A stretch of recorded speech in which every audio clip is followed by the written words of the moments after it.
Hey Bougie Clique. If you consider yourself bougie, you should have high standards and boundaries. Although we should treat others with kindness and respect, that does not mean we have to tolerate their bullshit.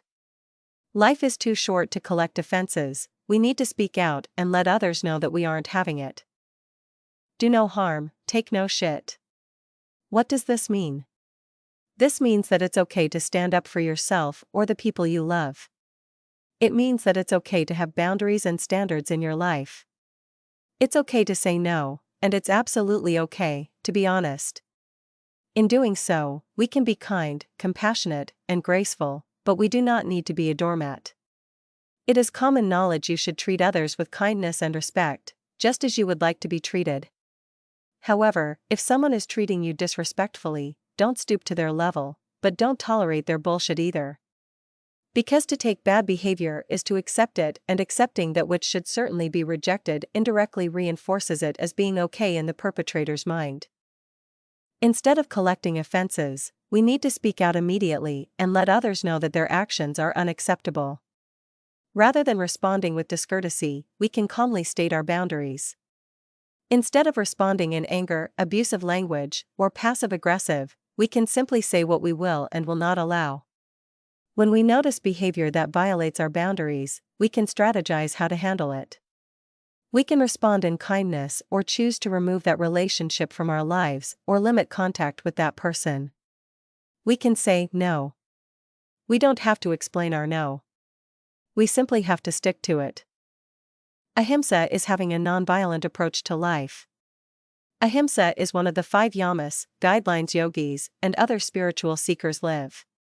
The 2 significant misunderstandings about ahimsa are just another word for pacifism, and that adopting an attitude of non-resistance means becoming complacent with what's unjust.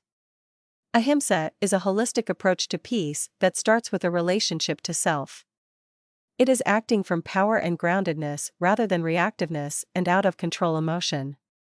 Do no harm to anything, especially yourself, and do not tolerate nonsense. The yamas. The yamas are concerned with the world around us and our interaction with it. Ahimsa, nonviolence. Ahimsa is interpreted as not physically harming others, ourselves, or nature, not thinking negative thoughts about others or ourselves, and ensuring that what we do and how we do it is done in harmony, rather than causing harm. Satya, truthfulness. Satya is truthfulness. The word sat translates as true essence or unchangeable. Our thoughts, emotions, and moods are interchangeable. These are the things that create our truth. Asteya, non-stealing. Asteya means non-stealing. Asteya arises from the vritti, thoughts/fluctuations of the mind, I'm not good enough or don't have enough. It is the lack of faith in ourselves. The word yoga means to yoke, unite, connect, or to become whole, so by practicing each aspect of yoga, we can move towards feeling as though we have enough, and we are enough within ourselves. Brahmacharya, moderation of the senses/right use of energy. Brahmacharya is translated as celibacy. The word Brahmacharya actually translates as behavior which leads to Brahman. Brahman is thought of as the creator in Hinduism. Brahmacharya can be seen as right use of energy.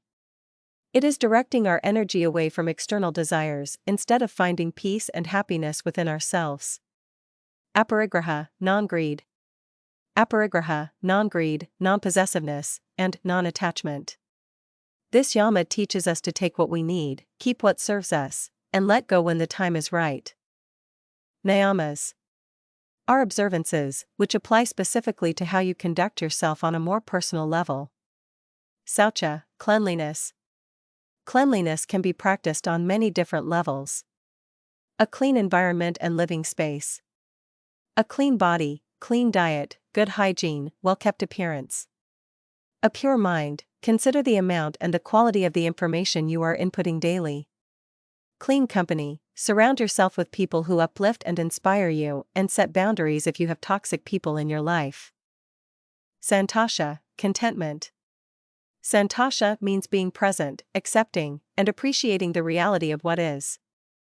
Look to yourself for happiness, that is the only place you will find it. Put gratitude into practice by keeping a gratitude journal, count your blessings. Remind yourself often, I have enough, and I am enough. Tapas, self-discipline. Transform yourself. Tapas means heat, which refers to the discomfort that comes with breaking habitual thought and behavioral patterns to positively transform your life. Trying to break a bad habit is often accompanied by physical discomfort. But you recognize that the pain is a necessary step toward the change you are seeking. Svadhyaya, self-study. Be aware of your actions, reflect on them and make positive changes in the future. Isvara pranadana, surrender. Give your energy to something higher than yourself. This is devotion and surrender of the flesh to the spirit. Isvara pranadana is letting go of doubt and making room for faith. What do you think? Are you a doormat or do you have boundaries? Let me know in the comment section. Stay bougie.